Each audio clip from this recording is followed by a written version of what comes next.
good morning. Nandito kami ngayon sa libingan ni Father. Dahil kakahatid lang namin ni Diday and then bumisita ako kasi it's been a while na hindi na akong nakabisita. Sobrang busy talaga ng buhay. And kagabi guys, may nakita akong napakalaking moth ang tawag niya nun, no?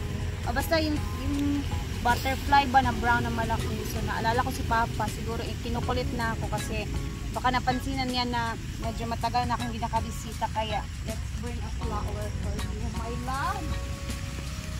Father! I'm here. I'm so sorry na matagal tayo nakabalik. Sorry Papa. Sorry, medyo busy lang talaga ang buhay pa. May mga times talaga na yung nasa isip mo na ba na ay pupunta ako kay Papa, pupunta ako sa kanya kasi medyo matagal-tagal natin, ganun. Tapos sa sobrang kabisiyan natin, hindi natin napapansin, nakakalimutan na naman natin hanggang sa naubos na yung araw. Yung hanggang sa tumagal. So, ayan si Father. Father, did you miss me? Ganito ako guys, pag nagbibisita ako sa aking Papa, kinakausap ko, parang dito, parang buhay lang din, no? So, I miss you pa. Nasira na yung niya dito sa kilid-kilid. Yan si Mark. Puyat din yan kasi kahapon nag siya sa wiring sa mga Sira na yung niya. Nagsisitanggalan na. So, tapos na ako dito guys. And then, mamaya punta tayo sa kabilang bahay sa pinapagawa kasi gusto makita yung itsura at para gusto ko din ipakita sa inyo kung ano na yung itsura. So let's go to the bahay update. So guys, it's Monday and kakahatid lang namin ni Diday, and then syempre pumunta kami kanina sa sementeryo ni Mark, bisita kay Papa. Andito na tayo sa bahay ngayon ng pinapagawa. So ang sitwasyon ngayon dito sa ating update sa bahay, ito na siya talaga. So parang sarado na din siya kahit papano. And dito sa front, tingnan mo yung front guys. Ito yung dito na banda, dyan na area is yan siya guys, malalaki na bintana ang ilalagay natin dito. So ito naman, ito na siya guys ha. Ito ang magiging kusina area natin. Ito naman is ang ating sa kusina. So, gusto kasi namin na meron ding light or kumbaga bintana. Kasi syempre mas maganda talaga yung kusina. So, pag hugas tayo, nakikita natin yung labas na area. So, ito ang magiging bintana for the kusina natin. And then, ayun na, nag-abang na si Yoyo ng kabilya dito. And, ito naman siya. Dito naman guys, ito yung magiging dalawang kwarto. Ito ang magiging dalawang kwarto kung saan ipasok tayo. So ito yung dalawang kwarto. Dalawa po siya. Ito na yung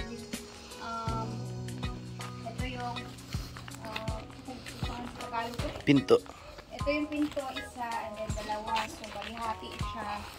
Kasi dalawa to siya na kwarto, diba? So tatlo yung kwarto natin. And dito naman tayo banda. Ito ang magiging CR natin guys. Ayan siya. So dito is para siyang hallway ang mangyayari dito na maliit. And ito naman ang size ng magiging kwarto namin ni Mark. So siya guys, ayan, meron tayong pabintana din dito sa kwarto. So dito na area naman, itong bukas. Ayan, kung nakikita nyo na bukas pa yan siya dyan. Kasi meron tayong ilalagay dito na gas block. Gas block yung ilalagay namin dyan ni Mark. And ito naman, dito banda, is ito yung magiging sala from here. Kasi division to siya sa kwarto dyan. So it's either kung saan namin ilalagay ni Mark yung aming pintuan, dito ba o dyan ba na area. Siguro mas nindot dyan, no? Para sa CR. Sa hallway lang ang mga pintuan. And then, dito, from here, papunta dito, is sala na yan siya, guys. So, medyo malawak yung ating sala. Sala. Ilan ni ka-square meter ang sala, guys? Di pa. Para lang. Yeah. Dali. Bigas. 5 kami tro. Mga 5 liters. Yung pangpad dyan, hanggang dito. At dito naman sumalat. Malawak na. Siguro mga 6 or 7. Chite-chite. 7 liters yung pagpunta lang ito sa ano. Ayan. So, dito na muna. Hanggang dito na muna ang ating papagawa sa ngayon. Kasi, syempre, yung target lang talaga namin dito is sarado sa hollow blocks. And then, naubos na yung ating semento na.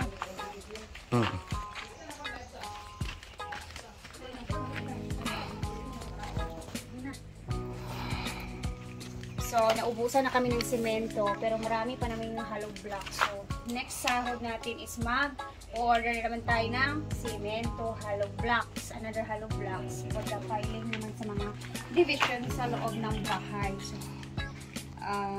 yung gamit natin yung ba, magkakatrabaho sila. Ilipat natin yung dito. Kasi yung dito sa kabilang bahay guys, parang nagpapatrabaho na din sila sa kanilang bahay. Woo! Bongga! So yung meron kasi kami mga gamit doon na nilagay. So kunin na lang natin yung ilipat na yung sarado na yun. Okay, hindi naman yan na mawawala. Hindi naman. Saka nasarado na siya. So next month, hopefully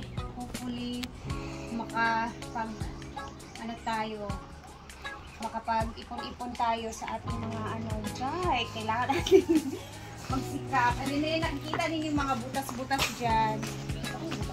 Kaya sa nakikita ninyo yung mga butas-butas dyan, hindi pa nalagyan ng mga hollow blocks. Mga gas block yung ilalagay natin. Para at least kahit paano may ilaw, may sunlight na pumapasok. Whatever. And then, yun ang muna talaga. Monday ngayon, walang trabaho kasi naubusan na tayo ng semento. So, next sahod is coming 2025 something ng August. Tsaka natin makikita kung ano na namang materials yung mabibili at maidadagdag natin ng mga semento. Kasi magkano ang semento, Beb? 210. So, nasa 50 nabili natin, no? Mura lang naman, 50 sacks nabili natin sa buong balik 50 sacks yung nabili namin sa buong hollow blocks na nakikita ninyo na dito na lahat. And then meron pang mga hollow blocks na tira. So magdadagdag pa tayo ng balik 500. Next naman, para hindi talaga magsayang guys. So konting kembot na lang siguro after sa division, magpapa-flooring kami. Diba? Grabe yung mga kahit wala tayong pera, kahit dapat positive lang talaga. Parang meron din pera, di ba, Beb? Kumbaga, parang may nakaset na, pero sa totoo lang, depende lang talaga sa sahod.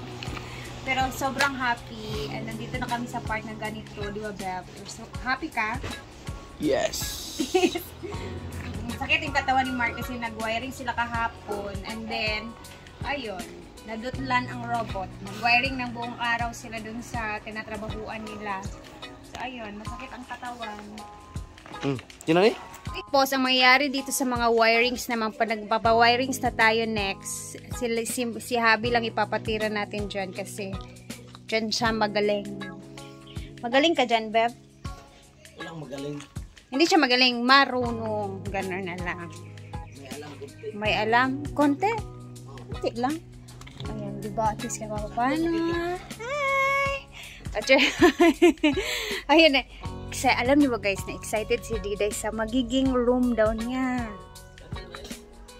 Ayan meron na tayong mga division. Yay! Ano lang yung sunod niya, Isa. Ano bitaw? Pasakal natin ang gamit namin dari. Parang kata ng block. Oo. Pagkuman.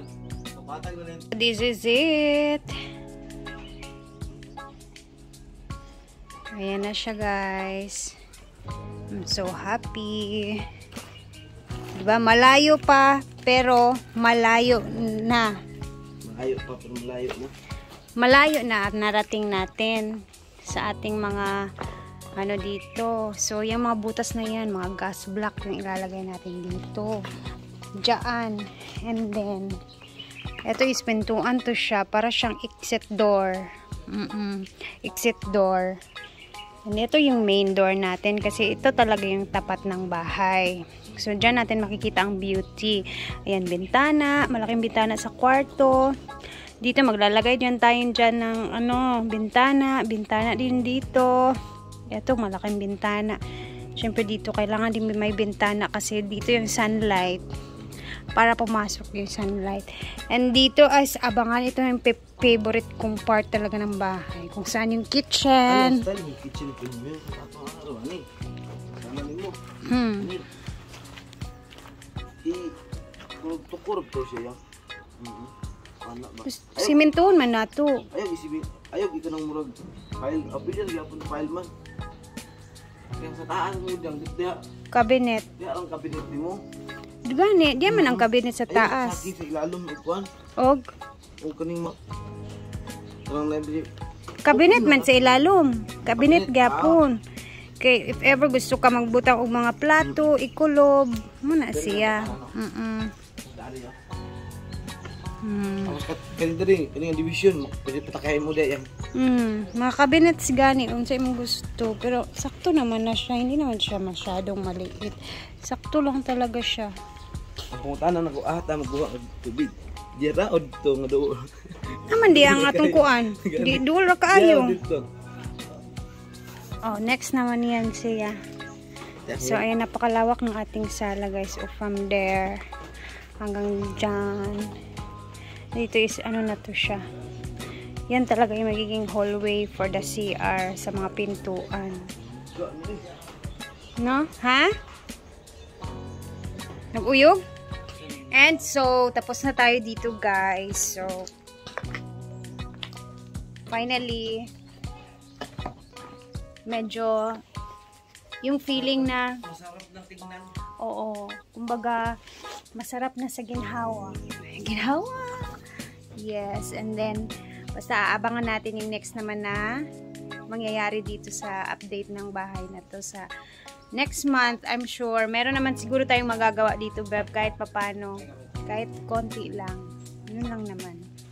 And then yun na muna guys, ako'y aalis na muna kami ni Habi. Syempre trabaho na naman tayo. And then thank you sa inyo lahat na laging nanonood talaga sa mga videos. Alam nyo, isa kayo sa mga nakaambag dito sa pangarap namin na bahay ni Mark. So, thank you and God bless you more talaga guys. I love you. See you next natin na update.